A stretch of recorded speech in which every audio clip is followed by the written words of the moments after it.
box as well. So we want questions, and if you even can't get the point across about the question in writing, you can even say I have a question, and I'll bring you into the chat. Then you can ask a question if you want. So we definitely want participant feedback and interaction. It's just if we have mics on and off, and you'll have a dog barking in the background, and you'll hear a lawnmower and stuff somewhere else, and it gets a bit out of control. So we'll just try to keep the mics and the cameras off, and then as the questions come in, pop them in the question box, and I'll pose them to Mick, or he'll pose them to me, and we'll roll on that way.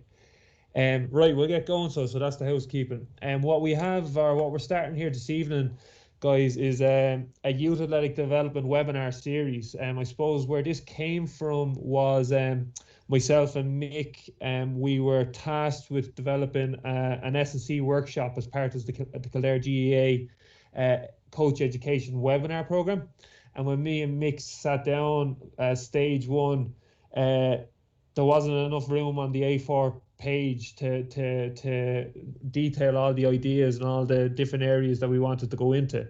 So from that, then we said we'd start with the youth. I suppose the youth athletic development in this age group is extremely important, and it's probably in the GAA setting it has been a little bit neglected in these webinar series. So we said there's a bit of a niche in the market there, and the response so far has been excellent. So it kind of shows that people are after this information. And then secondly, we found that one workshop wasn't going to cut it. So we decided to start with 5. And as we get feedback and as everyone interacts in the workshops, if there's a need to go into other areas, we're more than happy to build them as well. So we'll be looking for feedback as we go along throughout the program. So I suppose we'll get started. So just an introduction myself. My name's Paul Divley. My role in Kildare is I'm the athletic development performance GDA, or we have a different title every year, but I'm kind of over the athletic development aspect of coaching and games. And then Michael Gaelic is currently the Leaks of GAA Games Promotion Officer. Both of us would have an interest in S&C, working with teams across Maynooth University and with various development squads and Kildare teams and the likes. Did I add in everything there, Mick? Did I miss anything? Yeah, no, that's good, Paul. You I'm a GPO in Leakslip, and my home club is Maynooth, so I have to get that one in there as well, Paul, you know? Yeah, very good. Other than that, I suppose in relation to athletic development, or where me and Mick are coming from, and I suppose it's where we've had a few good chats about it, we're probably coming from to GAA first and to strength and conditioning or athletic development second. And the two of us, as we talk, we think this has stood to us and put us in a good place of where we see strength and conditioning and athletic development as part of the overall concept. So hurling and football always come first. Both of us would have played hurling and football. I think, Mick, you hung up the football boots a while ago, but you're still at the hurling, are you? Yeah, no, I was actually asked to give up the football boots and just stick to the hurling. So, but in that sense, I suppose we'd see the games as across the board. We'd see all aspects of the game as really important, and I suppose we're not coming from that kind of concentrated section of sports science and S&C. We're kind of coming into that late, and I think it's given us a good wholesome view of how the game should be looked at in a coaching capacity. Right, so we'll kick on. Hopefully these slides work for us now this evening. Okay, so as you would have seen in the advertisement of the webinar, we're going to be running 5 workshops, and as detailed in those workshops, each night is going to have its own set agenda. And this is the aims and objectives of this evening's workshop, and we'll touch on the rest of the webinar series aims and objectives as we get closer to the end of the workshop tonight. So this evening, the aims of tonight, what we're hoping we can get across to you is have a chat about the development status of the youth athlete. So we're looking at the age grade of 13 through to 18, and we're just going to kind of give a brief helicopter overview of the different areas that we have to pay attention to or think about when we're dealing with that player. The next one is outline the match play demands of youth Gaelic football and hurling. And this is probably the nuts and bolts of what this evening's about. So before we get into we should do this training or we should do that training or this is what's important and that's what's important, really what tonight's about is, well, can we define what youth Gaelic football and hurling is in a physical capacity? Okay, and we're going to spend a good bit of time talking about that and kind of painting the picture of what demands are placed on the player during these games. And then the last part, really, from the detail we find in our presentation on the demands of the game, we're going to let that direct where we're going to prioritise athletic development going on into the next number of webinars. Okay, so Mick is I'm going to hand over to Mick. He's going to take us through the development status of the youth athlete. Again, we're talking about how the workshop's going to go. Me and Mick will be interjecting on each other and giving comment and all that. So we'll be kind of having a conversation as it goes along. And just to repeat again, if you've any questions, feel free to put them into the question box, and I'll keep an eye on that. If you can't find the question box, the way it works is if you hover over the screen, you'll see a little speech bubble come up. That'll bring you to a conversation section, and you can type in your question or your answers there. So off we go. Over to you, Mick. Perfect. Thanks, Paul. So I'll just move on to the next slide there, Paul. Cheers. Yeah. So guys, yeah, as Paul has stated in the first aim of this evening's workshop, it's obviously really important for us to know who we're coaching, and knowing who we're coaching is basically the development status of our players. So many factors that influence the development of our players and how they perform on the pitch, the training pitch, and during games. And as you can see here, what we've just discussed on is it's important to acknowledge their academic stage, and the transition from primary school into secondary school, into exam cycles, and all the different challenges that come with them changing environments for the players. Really, really important to acknowledge these different areas of the development status. And then we can pop down. We have a little look at while the boys and the girls are moving into secondary school, for example, come new friends, possibly new interests, a loss of interest of football and hurling, behavioural changes. Their coachability might change as their behavioural changes.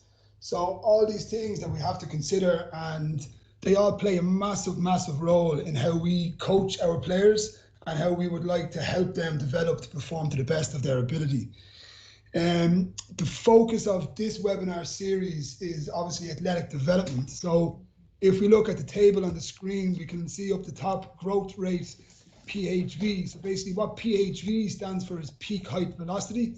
And in its simplest terms, it is the accelerated growth spurt that the teenagers go through, in its simplest terms.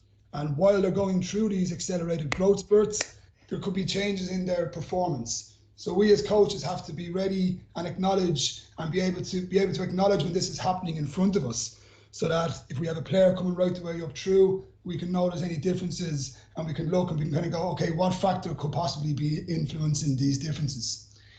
Down the bottom of your screen, you will see the physical training, the muscle strength, the aerobic capacity, and the anaerobic output. All of these elements, all of these components of the development of the player comes from an International Olympic Committee study, and states that we have an opportunity to develop muscle strength. We've an opportunity to increase aerobic capacity, and we also have a potential to increase anaerobic output as well. So therefore, it brings us to the importance of developing these areas of athletic development. So I just see a question there coming through. Would the PHB be the same for female players to male? No, female players will generally go through their peak height velocity slightly before the male players will go through it. So then at the very, very bottom of the graph, you will see sporting performance, and you'll see we have fluctuating. So I'm sure everybody can appreciates that as the players are going through their whole careers, but then in particular through the youth stage, there's going to be a fluctuation in sporting performance. And it could be a result of any of the factors above here, could be contributing to that difference in sporting performance. So that's just a very simple helicopter view of the development status of our players. really, really important that we know who we're coaching to get the most out of them. Okay. So Paul, have you anything to add to that particular table there before we move on? No, I suppose when we look at it in this capacity, you know, we've a lot to consider, and you know, we can't get lost in this either. Like, you know, that kind of way. I suppose is to be aware of it, or if the example, I suppose, the peak height velocity, or even behavioral changes. You know, it's kind of just, let's be aware that if someone has a big change in how they're acting or performing, physically, performance wise, or mood wise, generally we can find, if we try track it back, we're going to see something's changed. You know, so they could have gone through puberty, they could be trying to assert themselves independently in a psychological capacity, and they could have gone through peak height velocity, and all of a sudden their femurs are after growing, and they're after losing all sorts of coordination and awareness, and they were very tidy footballers, and now they're all over the place and they look like baby giraffe trying to run around the place, like, you know. So it's kind of, with that in mind, we probably don't react as quickly to any dips or any changes in performance. We kind of like let them kind of roll out, and then if they persist and there's any major issues, we'll intervene. We probably let them just, let's see how this rolls another while, like, and stuff, and it can feed in, and it's probably not where we're going tonight, but stuff as simple as, if he goes out of form, he still deserves his place on the pitch or on the team and stuff like that. Like, you know, that we're not very quick to remove them from their starting position and stuff like that. But again, we're probably going to talk about that over the next coming webinars. But that presentation, or that slide, is a nice little overview of it. So I'll kick on, will I? Yeah, perfect. Yeah. So guys, this just brings us on then to the next slide here that we have. And as we can see, it has us side by side. It has us building the player side by side to a plant, and all the different elements that a plant needs. And we kind of feel that it's a really good analogy to see these two in front of us here, that if you remove any of the elements to our left, the plant is not going to have all that it needs to nourish and grow. The same could be when we're building the player. So we have to take into account all the different aspects of what brings into developing the player in a whole. And physical development is just a cog in that wheel. It's an important cog, but it is just an important one cog in the wheel. Okay, so this, Mick, you have another question to answer. You've opened up a can of worms on peak height velocity. Can PHV happen beyond the age of 16? Peak height velocity generally will happen up until about 15, but there is potential for it to go a little bit further into it, depending on the players. But generally speaking, it will happen between your 15, 16 is when it will happen. Generally speaking, there's another growth in relation to muscle strength that happens a little bit later on. But generally speaking, the peak height velocity, that accelerated growth spurt, will happen up to about 15, 16. And I'll put you on the spot again. Maddie Brady from Ulster's come in and says, are you using any method of tracking or measuring peak height velocity? Interesting one, Maddie. Yeah, so measuring peak height velocity, it's quite time consuming for coaches to be measuring peak height velocity going forward. We have to be measuring their sitting height versus their standing height going forward. It is a tricky enough data to get in relation that we have to be consistent in our measuring over a set period of time. So it can be a little bit tricky in relation to our access to the players and getting the data that we need on a consistent basis to predict the actual peak height velocity accurately. And to add to that, having the knowledge won't actually differ much of our training model. We kind of react based on performance or any issues we see, as opposed to kind of saying, oh, he's due to hit this zone in the next stage, so he's going to change his program. We kind of react depending on how they are performing, as opposed to what we're expecting to happen, isn't it? Yeah, exactly. Yeah, so we're kind of taking that view that this is when the potential is there to happen, and that we just have to be aware of it, is generally the angle that we're taking on that one. Yeah, that is okay. Perfect. So we can click on to the next slide, Paul. So perfect, guys. So basically, as coaches in Kildare, we might be looking and we might be saying what support is there to assist you in developing your players. Well, There's obviously assistance from all the Kildare staff, GPOs, GDAs throughout the county. Obviously, we're working in clubs, but the shared goal of all Kildare GAA staff is to improve the standards county-wide and keep driving the standards up so that the county players feeding into the county setups is constantly improving. So that's the shared goals. And there's also the Leinster GAA Tourist Player Pathway. So it's a coaching framework used by coaches to develop players.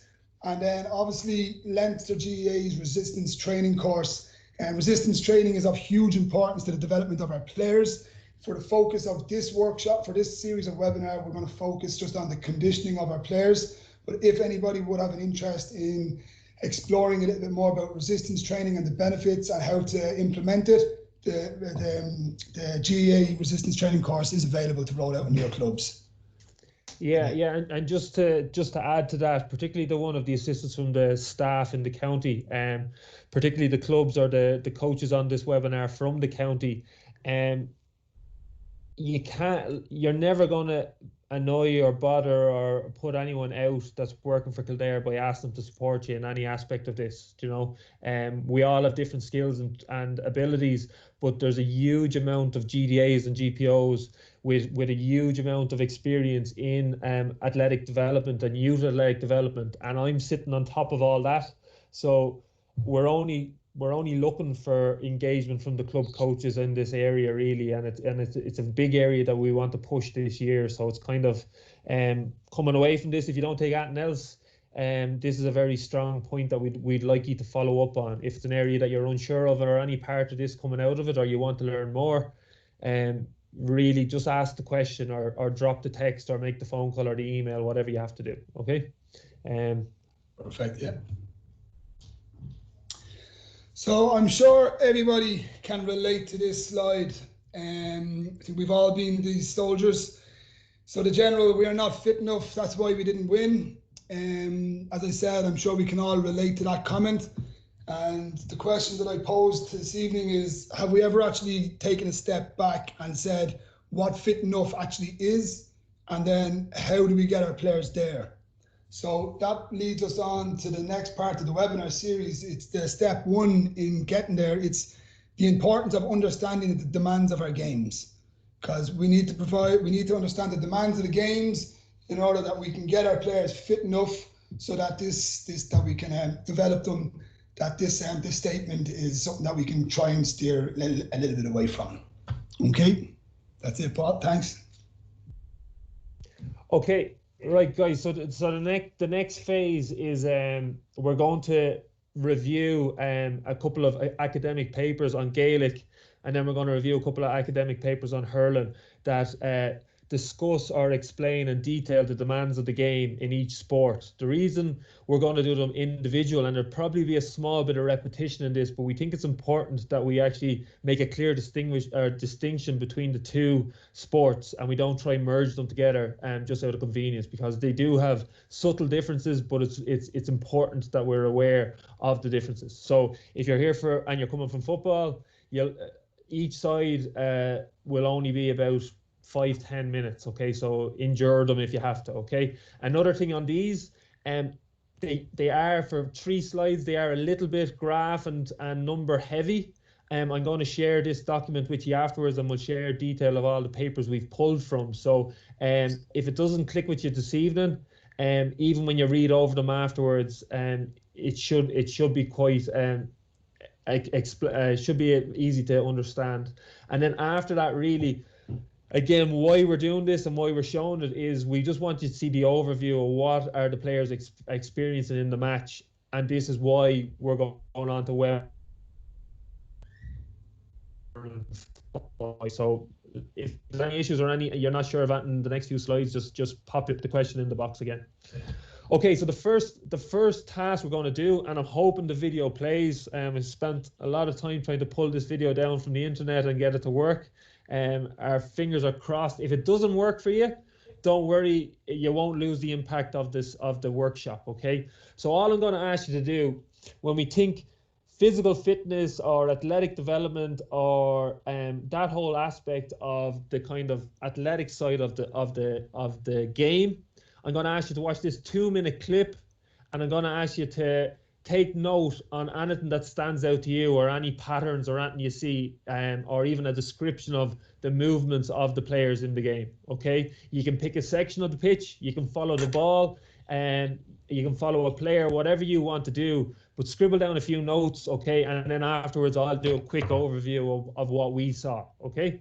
This is just kind of an icebreaker, or not so much an icebreaker, kind of a view on what's happening in the football match.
Okay, so hopefully that played for as many as possible. There probably was a few that it didn't work for, but really, this isn't really going to pay too much lead into our workshop or our discussion.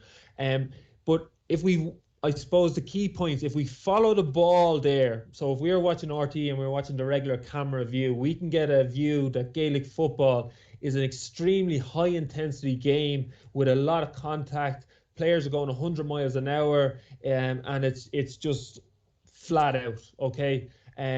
When we see this view of a stationary camera at a high angle looking down the field, if I kept my eyes on the inside Dublin full forward line and Kerry full back line, bar the first 18 seconds when Kieran Kilkenny got a score, they walked and stood still for most of that time, okay? And when the ball was, or when the people were around the ball, generally the intensity of the play picked up. But outside of that, if the ball was coming down the left wing, the right wing was generally a pretty low intensity activity, all right? And all we're trying to detail here, what we're going to go through in the next few slides, is we're going to describe the demands and what's actually occurring in the game. And we're also going to explain how this kind of a model of a low intensity, high intensity actually allows the high intensity, high impact activities to occur. Does that make sense, Mick?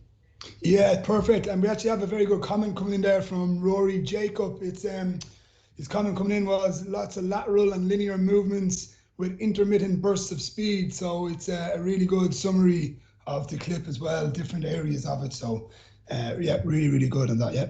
Brilliant. Okay, so we're going to go on next to the studies that we looked at for this. Okay, so again, hopefully we don't lose too many in this model, but what we did is we've critiqued two papers, or we reviewed two papers, all right? So the two papers were an under 18 study by Brian Cullen, the Dublin Athletic Development Director. He measured 85 players from 3 clubs and 3 county teams. They recorded 17 matches, and they looked at the GPS and heart rate, or recorded GPS and heart rate in those 17 competitive matches. They also recorded physiological profile and VO2 max, or aerobic capacity, and that was more so just so they could actually correlate their findings to other studies across different sports. Also then, to get the younger age of the youth, we've also looked at the under 15 age group in football. So Brian Riley, he performed a study on a county talent academy. Okay, there was 6 matches in that study, and they followed the exact same protocol, or they followed the same GPS and heart rate. Okay, and we're going to present the findings that they found to detail what the game is. Okay, so the measurements that they recorded, so they would have tracked the total distance the player performed, the speed zones that these distances were performed in, the percentage of time that was spent in each of these zones, the number of sprints, the length of sprints, and the accelerations and decelerations. All right, so this is giving us a good overview concept of the running performance that a player has to be able to achieve in these 2 settings of under 18 football and under 15 football. Okay, this next slide, and are the slides still running all right, Mick? If they're not, yeah, perfect. Yeah, perfect. Yeah. Okay, so this next slide is a GPS graph of a player performing in a game. Okay, the blue line is a continual line, and as the time goes along, so we can see time along the bottom. So it starts at 2 o'clock, 2:10, 2:20, and so on, and rolls on. The big gap in the middle is half time. But as the line squiggles up and down and up and down and up and down, that's actually detailing the speed that the player was in during that run. So if we follow it there around 2 minutes, he's down below. Sorry, I'll add in these as well. So let's go back. So that blue line is continual tracking up and down. He's going up the speeds. He's changing the gears. He's coming back down. He could be side shuffling. He could be walking. He could be pushing. He could be shoving. He could be doing anything. But this GPS just keeps a kind of pin on him the whole game. And as he increases his speed, that line goes up. And as he decreases his speed, that line comes down. Now, how we use this to develop a study or to categorize what they did is we just box off the speeds that the player performed in. So every time the line goes into the next box, he's categorized it running in a different intensity zone. So you can see zone 1 is up to 6.9 kilometers an hour, zone 2 is up to 12 kilometers an hour, and so on, all the way up to zone 4, which is 17 to 21.9 kilometers an hour, and then zone 5 is 22 kilometers an hour and higher. Okay, so this is just a visual so you can understand how the studies are composed and measured. It is a live GPS, or it's a GPS that was recorded from a National Football League game this year. It would have been a senior one, and the player would have recorded over 9 kilometers, but that's not relevant really for us to see. Okay, so what do we find from all this information and putting GPSs on and heart rate on lads? Okay, so the first thing we'd have, and we've seen this across some advertisements, I think for Energizer and the likes of that, they always state the distance that the players perform in these games. Okay, so we've looked at the 2 age groups.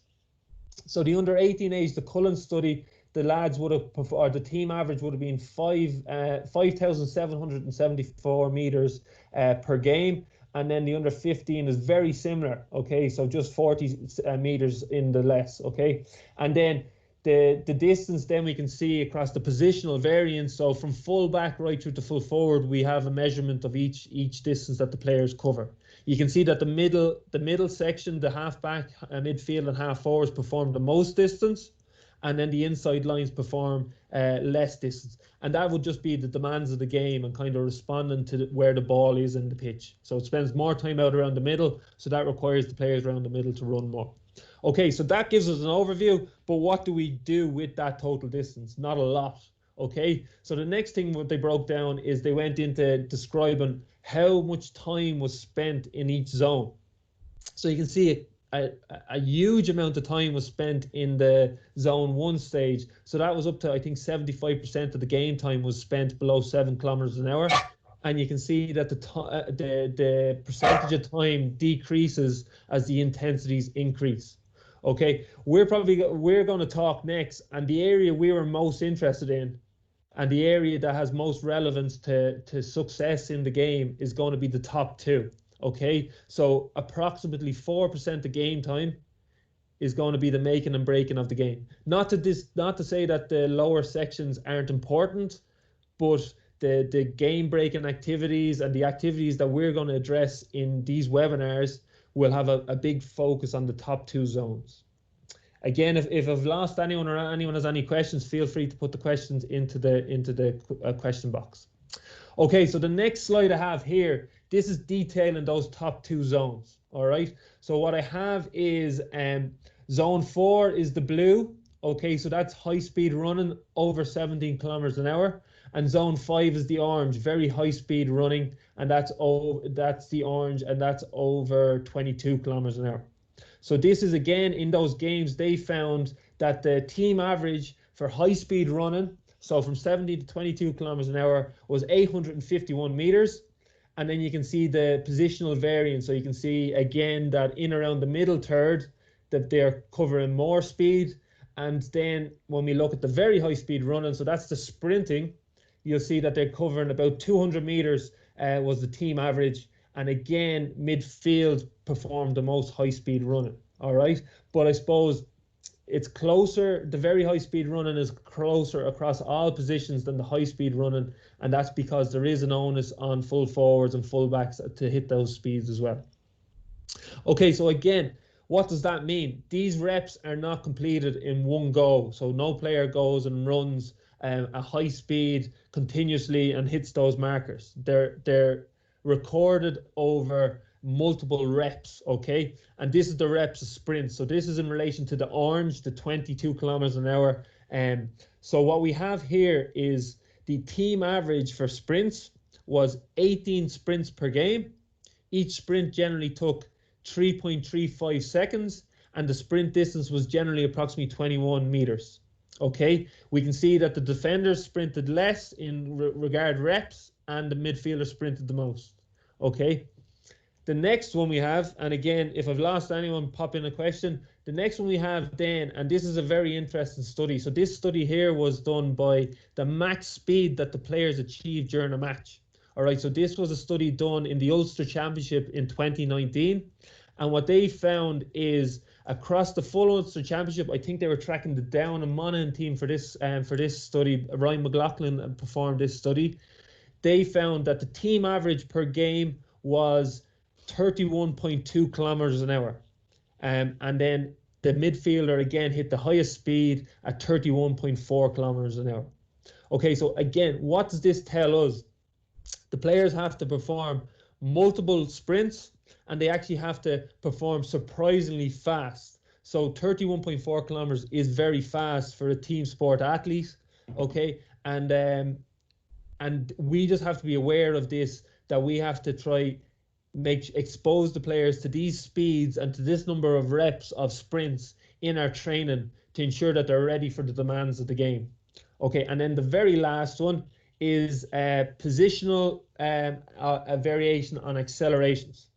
Okay, so again, we see 188 accelerations. Sorry, firstly, before I go on to the numbers of accelerations, we need to know what an acceleration is. So an acceleration is defined as a sudden increase in speed. So it could be you were jogging along and then you accelerated into a higher speed. So that can occur across any zone. That could be zone 1 right through to zone 5. An acceleration can occur, and they generally actually occur between zone 1 and zone 3, the lower speed into the higher speed to initiate a high speed action. Okay, so in that, the team average was 188, with the midfield again maxing out at 227 accelerations. Okay, so they are very important to be aware of as well. So if we're performing these movements 188 times on average in a game, it's very important that we acknowledge and train these and make sure that the players are able to perform these very well. And to add, Mick? No, I just think just to zone in on the max speed there, when we were dissecting these different studies, it was something that was really stood out to us. Like, if you really think about it, 31 kilometers an hour during a team sport for minor players it's very, very, very, very fast. So the need to train speed in our training sessions is clear as day when we have the data in front of us like that. Our players being exposed to that sort of speed during game time with various different elements that could be influencing fatigue on top of that then as well, such as tackling and grappling, and then all of a sudden they're being exposed to these sort of speed zones as well. It's critical that we build our players, build a robustness, so to speak, to the demands of this. And I think the accelerations as well, like you might look at the zones that we were talking about a few moments ago, zone 1, 2, 3, 4, and 5, and zones 4 and 5 are obviously the big ones that we really need to work on and train on, but so much of the accelerations occur down in the lower zones as well. So we just need the overall picture is being painted here, which is exact. That's it, Paul. Yeah. Great stuff. Okay, the last one we're going to talk on in relation to football and the numbers in football again. And again, I hope you can get an understanding of what we're doing, trying to paint a picture of the demands, the running performance of the players, what we're seeing in studies that are performed on a scientific basis. Okay, so the last one is the fatigue effect of a match on a player. So what we've done here is we've compared the first half total distance to the second half total distance. All right, and then secondly, then we've looked at the first half and second half on the high end speed. So what we can see here on the left hand side, the total distance is in the first half the players performed 2,950 meters of total distance, and then in the second half there was approximately a 200 meter decrease, which isn't a lot. Okay, and then in the second half, or if we look at the high speed and the very high speed running, which is the high speed is blue and the very high speed is, the high speed is on the left and the first half is blue and the second half is orange, and then the second half is on the right, or the very high speed is on the right and second half is, or first half is blue, second half is orange. Sorry, I'm confusing myself altogether.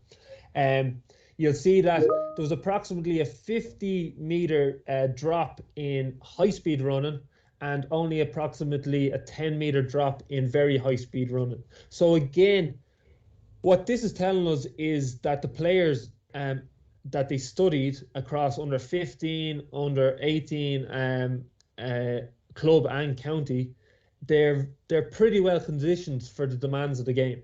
All right. So either we can expose them and press them to go higher and more intense, or else we've nailed it and they're doing the exact amount of running at high intensity they need and are well conditioned to be able to maintain that solid running performance. So just coming in, Paul, just to coincide with your point there, Aisling just comes in to say, when doing this type of training, obviously in game situations, the players aren't running in straight lines. So how would we recommend this in training? And that question came in just as we were talking about the max speed and in the previous slide. Yeah, so Aisling, we're really going to delve really deep into this next week when we actually are focusing on speed, max speed accelerations. But to answer your question tonight, what we'd encourage is we try and train or expose the player to these speed sections in their truest state. So actually doing straight line running so we can get their bar to be as high as possible. So then when we train everything below that, so that could be curved running, that could be multi-directional running or anything like that, that their bar is higher. Generally, when we're looking at something like that, the distance that the lads, or the speed the lads performed, 31 kilometers an hour, they definitely would have been running a straight line there. There'd be no way that they could do a curved run or there'd be agility involved in that speed. So that would be the example of the half-back breaking forward, cruising up the line, the wing forward, seeing that there's the half-back is out of position and then making a lung-busting sprint back to cover the position of the wing back, and the midfielder sprinting through the middle of the field trying to get onto an end of a ball. So they be very much like a line breaking kind of situation where they're really opening up the legs, max velocity, off we go, put the burners on. And the whole point of that and kind of talking about max velocity is if we don't expose players, or if they only get that exposure maybe once every 3, 4, 5 games, that's a recipe for hamstring injuries. Like, they're just going to pop if they're not getting that exposure and they're not used to that, and then the player turns it on and he hasn't given them that exposure. they're just going to get injured. Okay, so they're not able to deal with that demand. So that's why it's important that we are aware of the speeds they have to travel and that we expose them to those speeds in trainings or in situations like that. But very good question, and we'll delve deeper into that next week as well. So this is the end of the football section. So the key areas we talked about was total distance, how that total distance is made up through the different percentage of game time. Secondly, the second slide where we went into high speed running, very high speed running, and how that's made up of sprints, max velocity and accelerations. And then the last one on the fatigue effect, or whether it is there or not. Okay, so that's kind of giving us a running performance of the players performing at under 18 and under 15 football across different levels. Okay, so nextly we're going to go on to hurling, and Mick's going to take over with the hurling. He's going to give a very similar description or similar slides, and we'll talk through that then. Yeah, perfect, Paul. Thanks. So yeah, so pretty much just moving on then, Paul, if you want to go on to the next slide. And basically what we're going to just get you to do here, guys, I understand that the video mightn't be of the best quality, but the point we're trying to make is just as you're observing the games as best as they play, hopefully they do play somewhat for you. We're just getting you to observe them through the eyes of athletic development for the purpose of this evening, okay? So just have a little look, and especially after the information and the data that has been given in relation to the football, now that we have a little bit more of a knowledge of what we're looking for when we're assessing games, just have a little look at this clip, and again, hopefully it plays, and just through the eyes of athletic development. So whenever you're ready, Paul, if you want to just press play, and we'll keep the fingers crossed.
So just on to the next slide then, Paul.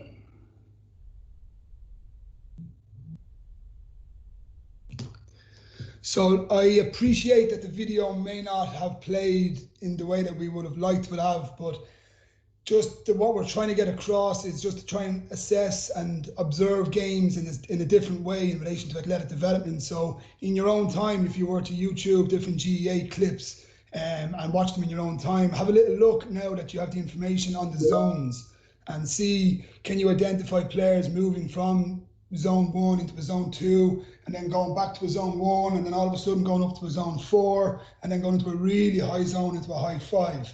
So that's what we're going for in relation to the videos. We're just trying to get you to maybe analyse and assess the games through the eyes of athletic development in order for us to plan and prescribe athletic development strategies going forward.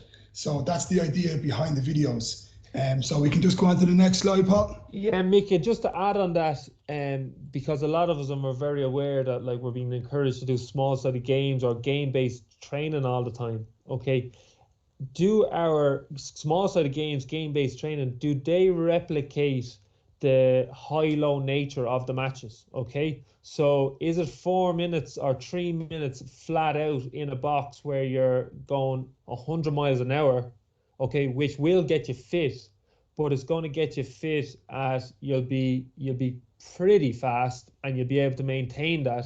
Or do we, particularly in the hurling setting, do we need to be able to actually come right down and then get right up there when the ball is near us? You know, so if we watch that video again, and we'll send this out to you, you can see that there's a lot of low intensity, and then when the ball is near you, you get right up there, full on, full contact. You know, so Yeah. it's nearly creating more of an opportunity to recover in training is a thing that we need to get after. And just if you can get that particular clip and have a little look at Walter Walsh, we were watching it today, and his movement off the ball is just phenomenal. But in your own time, if you can have a little look through it. So the study that we took for the hurling side is from Dr. Damien Young. It's across an intercounty minor team, which is interesting on this study is it's across 3 seasons. So it's a really, really good input to have across the 3 seasons. Again, physiological profiles were taken, and GPS and heart rate was taken. So we can move on to the next slide, Paul. So similar to the football section, guys, we recorded total distance. Okay, so as you can see, and Damien has compared under 21 and under 17 to the very left of the graph, and the total distance is quite similar between the 2 ages. Again, in similarity with football, the middle 8 positions are covering more distance, while the 2 inside forward lines are covering slightly less. But the interesting fact point here is the under 17 team average is actually more than the football average. So the football average being 5,731 meters and the hurling average being 6,483 meters. So it's an interesting observation of the study. So just on to the next one. So then again, coinciding with our zones in what we were discussing, this is the important nuggets of information that we have here is what are we actually doing over this total distance. So again, the large proportion of the distance is performed in zones 1, 2, and 3. Now we've already highlighted that very important things happen in zones 1, 2, and 3. Okay, there's recovery, there's accelerations, there's decelerations, and then when you get up into the high intensity, then as you can see, it's quite up in zone 5. It's quite high.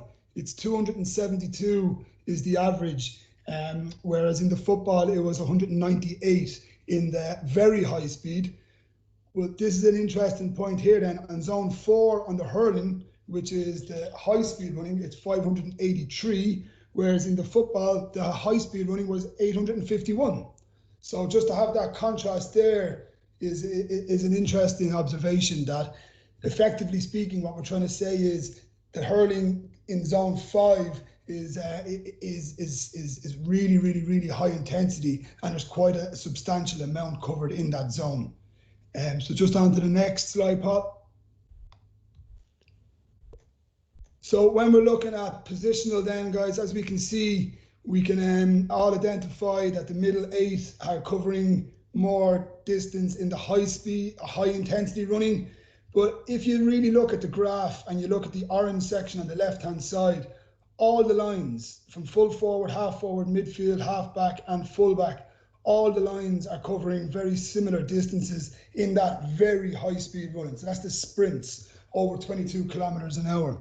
So that's a really interesting point, that all the lines, there's a difference in the distance that's covered between the lines, but the high intensity zone 5 running is actually quite similar across all the lines. And then, as Paul has already said in relation to the football, these sprints aren't performed in one effort. With the hurling, it's the same amount of sprints of 18, but the distance is slightly lower. The average is about 15. Okay, whereas in the football, the distance of the sprints were reaching up to 21. In hurling, the highest is 16. Okay, so it's an interesting observation on the shorter distance covered at these speeds in hurling. Again, we looked at max speed. So when we look at the max speed, again, not as high as our football counterparts, but it's still extremely high for a field sport game. 29 kilometers.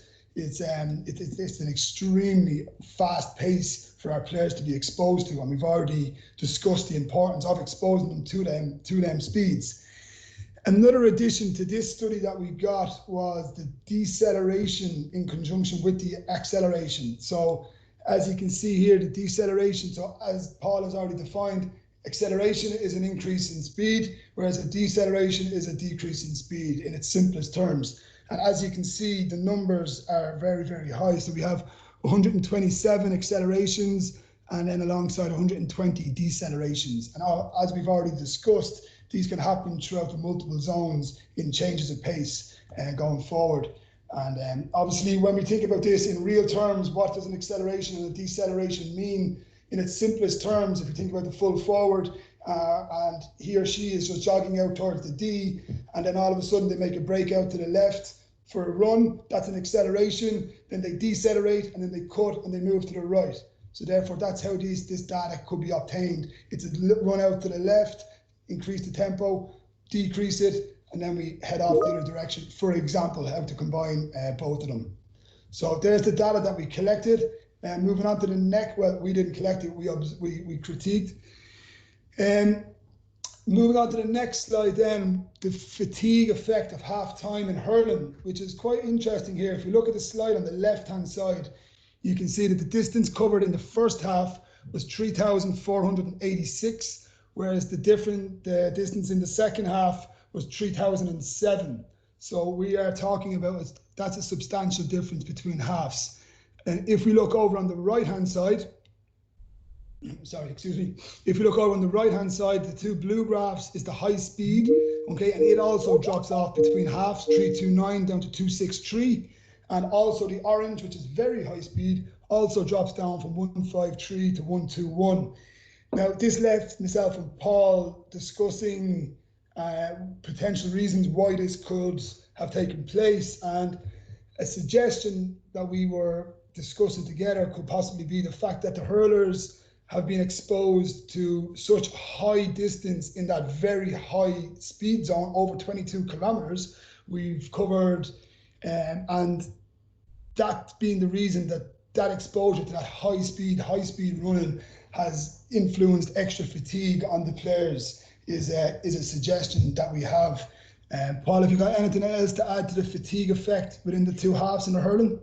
Yeah, the other one we were suggesting when we were having a chat about today, you can see we're enjoying this isolation lockdown. We get to talk about all these studies all the time. But the other one we were talking about today was in relation to hurling compared to football, was when you actually look at the type of training that both sports do. So football, the nature of it, carrying the ball, support play. A lot of the training actually involves a lot of support play off the shoulder, small-sided games and the likes, where you're actually kind of honing those skills of those support runs. Whereas football or hurling is more a case of you strike to the next zone and then there's a fight for the ball, or you strike into a zone and there's a sharp run to get to the ball. Where there's less of a running game. Now, obviously, if we play a running game tactic, we're going to bring that higher runnings coming into play. But across the board, and I think Damien did his study on Tipperary, and they wouldn't be renowned for a running game. It's actually that nature of the ball getting struck more often in training as well. So they're probably not being exposed to that small-sided game style situation of runs. So in a situation like this, there could be an argument made to ensure that fatigue doesn't kick in and reduce the ability of the players in the second half. They might need exposure to more running, if the small-sided games in their training aren't giving them that exposure. So again, we're going to talk about this more in the weeks to come when we go into conditioning, sprinting and acceleration, decelerations and stuff. So Paul, just a question there from Sandra coming in. It's very interesting. If you manage both football and hurling teams, should the speed training sprints be different, i.e. reps and distance between the two? No, and again, we're probably going to talk about it a lot more next week, but like this is probably one of the biggest things we're trying to get across in this webinar series is, can we start to treat a exposure to speed on its own nearly as one part of the session where we don't try to build it into a game and try to build multiple components. So we actually isolate it, treat it in its truest form to let the lads get better at it, and treat it nearly the same way as we have to go out on the pitch and practice striking or kicking off our weak foot. Well, can we actually get better at running? Like, we think about how many sports are in the Olympics that are dedicated to running, and there's pro athletes who actually just get to practice running all the time. We look at how many times a player has the ball in their hand in hurling or football. 80 to 90% of the game is actually running alone without the ball. So it's a big aspect of our game, and an aspect of our game I think we can make huge strides and developments in by giving it a little bit more attention. And yeah, just to come in on that as well, Paul, that's where the observations on different clips on YouTube, there's any amount of them on YouTube that if you click through them, with the knowledge that we hope we've got across this evening, you will be able to see this type of running happening off the ball, and the importance of having the ability for the players to be able to get into this sort of speed and to be able to sustain it then repeatedly throughout the games. Yeah, definitely. Okay, so that's the end of the stats. Anyone who hates graphs and numbers, you're done with them. Apologies about that. Anyone who likes them, we'll be sending you over the presentation so you can tear them apart even further if you want. So the next part really is what me, Mick, Kieran and Dave, what we pulled out of those numbers. Okay, so what we found was important to reviewing these papers, and also through reviewing tape and just watching matches and taking our own experience into play. Okay, so the match play demand data influence our training programs. Okay, what is it? So a quick overview. Our games are a stop-start nature. So if anyone, I'm going to direct you here towards the National GAA Conference webinar. If anyone has seen it, you'll know what I'm talking about. If you haven't, look for it. So Damien Young, the paper we just reported on there, he gives a presentation on the nature of the nature of play in hurling, but it relates very closely to football. And if you start watching the game through that prism of what he sets up, you're going to get a huge insight into how the game is actually quite stop-start. If we take the example of the first clip we showed you, the 2 minutes at the start of the hurling, the timeline, I took note of it there this morning when I was watching this. So the game got thrown in. The ball knocked around the middle of the park. Connor Brown got it. He made a run through the middle of the pitch and he got fouled on the 19th second. Then TJ Reid stepped over a free. He took 36 seconds to take the free.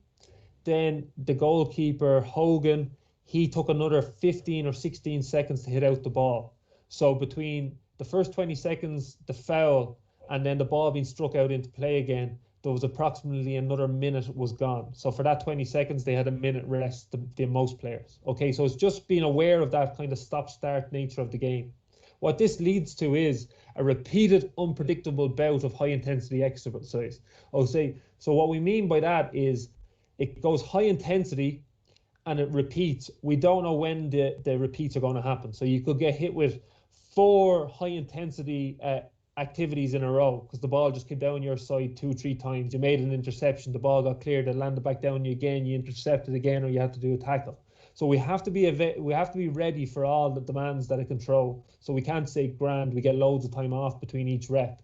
We have to be able to get loads of time off between each rep and maximize when we're on, but we also have to be able to deal with when we're on for a longer time or for more reps in a row.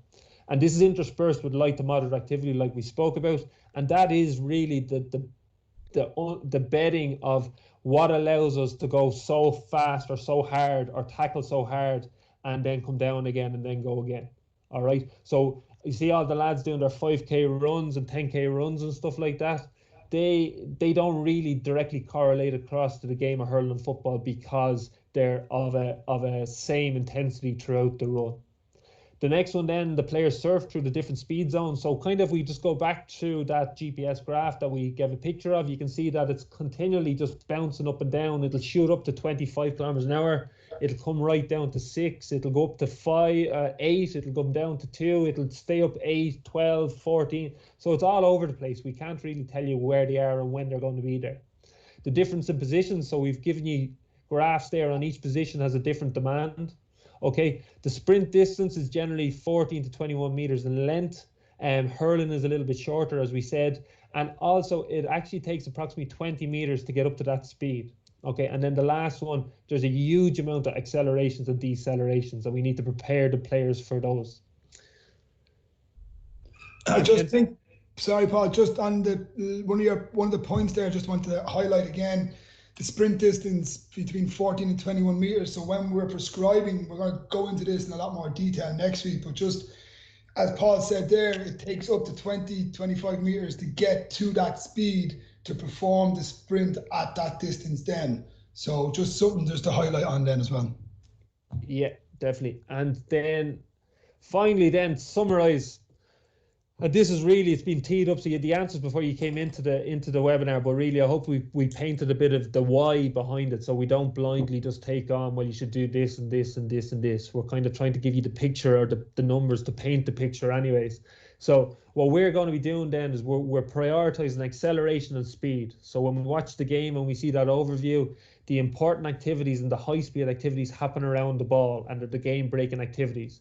So speed is the critical number that we record before all scoring actions or all scoring opportunities.